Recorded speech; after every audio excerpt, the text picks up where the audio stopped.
অবশেষে সব জল্পনা কল্পনা এবং অপেক্ষার অবসান। নোয়াখালীবাসীর জন্য বিরাট সুখবর। তাদের প্রতীক্ষার যে প্রহর সেটি সমাপ্ত হলো। বিপিএল এ যুক্ত হলো নোয়াখালী। 12তম আসরে নোয়াখালী খেলবে নোয়াখালী এক্সপ্রেস নামে এবং এটি নিশ্চিত খবর। সিদ্ধান্ত নিয়ে ফেলেছে বিপিএল এর গভর্নিং কাউন্সিল। তবে যেই প্রতিষ্ঠানটা নোয়াখালীর ফ্র্যাঞ্চাইজি পাওয়ার জন্য আবেদন করেছিল বাংলা মার্ট, তাদেরকে দলটা দেওয়া হয়নি, দেওয়া হয়েছে দেশ ট্রাভেলসকে, যারা আসলে প্রথমে আবেদন করেছিল রাজশাহীর ফ্র্যাঞ্চাইজি পাওয়ার জন্য। কিন্তু যেহেতু নাবিল গ্রুপকে রাজশাহীর ফ্র্যাঞ্চাইজি দেওয়া হয়েছে, সেই কারণে তারা বাদ পড়ে গিয়েছিল। এরপরে তো নাটক নাটক নাটক চলতেই থাকলো। অর্থাৎ কেউ ব্যাংক গ্যারান্টি জমা দেয় না, 10 কোটি টাকার ব্যাংক গ্যারান্টি কেউই জমা দিচ্ছিল না, আংশিক আংশিক করে জমা দিচ্ছিল। এবং ক্রিকেটারদের এক রকমের চাপ তৈরি হচ্ছিল বিসিবির ওপরে, কারণ দলের সংখ্যা যদি 5 থাকে সেই ক্ষেত্রে বেশ কিছু ক্রিকেটার তারা আসলে বিপিএল এ খেলতে পারবে না। তো সেই প্রেক্ষিতে ক্রিকেটারদের চাপের মুখে বিসিবি সিদ্ধান্ত নেয় আরো একটা দল বাড়ানো। সে কারণেই ইনক্লুড করা হচ্ছে নোয়াখালীকে এবং দেশ ট্রাভেলস, তারা এই ফ্র্যাঞ্চাইজিটি পেয়েছে। এটি যেমন নিশ্চিত খবর, এখনো অনিশ্চয়তা কাটেনি চট্টগ্রাম রয়্যালসকে নিয়ে।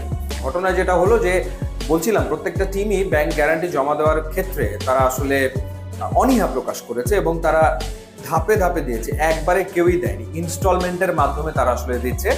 এবং এখন যে খবর সেটা হলো বৃহস্পতিবারের ভেতরে ব্যাংক গ্যারান্টি পুরোটা দিতেই হবে, তা না হলে ফ্র্যাঞ্চাইজি বাতিল হবে। এবং চট্টগ্রামের ক্ষেত্রে যেটা হয়েছে, তারা 2টো ইনস্টলমেন্ট এর ভিতরে দিয়েছে এবং যতটুকু শুনেছি যে 5 কোটি টাকা তারা দিয়ে ফেলেছে, আর বাকি 5 কোটি টাকা তাদেরকে বৃহস্পতিবারের ভেতরে দিতে হবে। সেই অপেক্ষাতে এখন বিপিএল এর গভর্নিং কাউন্সিল রয়েছে।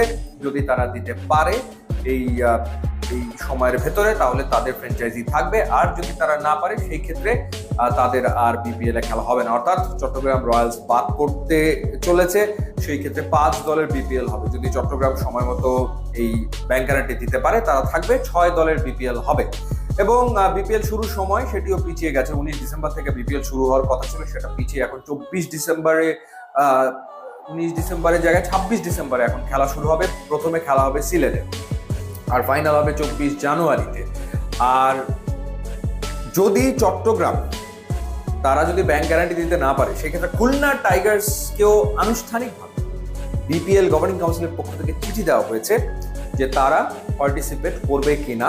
সেই ক্ষেত্রে খুলনা টাইগার্স যদি এই সময়ের ভেতরে সিদ্ধান্ত নিতে পারে যে তারা বিপিএল এ পার্টিসিপেট করবে, চট্টগ্রাম যদি ফেল করে, তাহলে খুলনা টাইগার্সেরও বিপিএল এ খেলার সম্ভাবনা আসলে রয়েছে। ফরচুন বরিশালের সাথে অনানুষ্ঠানিকভাবে যোগাযোগ করা হয়েছিল, সেটির আপডেট জানি না যে ফরচুন বরিশাল তারা কি মতামত ব্যক্ত করেছে। এর আগে যেমন তারা বলেছিল যে এত দ্রুত তাদের পক্ষে সিদ্ধান্ত নেওয়া সম্ভব না, আর একটু সময় পেলে তারা ভেবে দেখবে। এরপরে আর কোনো আপডেট আসলে নাই। খুলনা টাইগার্সের কাছে আনুষ্ঠানিকভাবে চিঠি দেওয়া হয়েছে বিপিএল গভর্নিং কাউন্সিলের পক্ষ থেকে, এবং তারা চিন্তা করে দেখছে। এর ভেতরে অপেক্ষা চলছে যে চট্টগ্রাম এই সময়ের ভেতরে, বৃহস্পতিবারের ভেতরে ব্যাংক গ্যারান্টি দিতে পারে কিনা। যদি পারে তাহলে তারা থাকবে, আর যদি না পারে, যদি খুলনা টাইগার্স খেলতে ইচ্ছুক হয় এর ভিতরে ব্যাংক গ্যারান্টি জমা দিয়ে, তাহলে খুলনাকে ইনক্লুড করা হবে।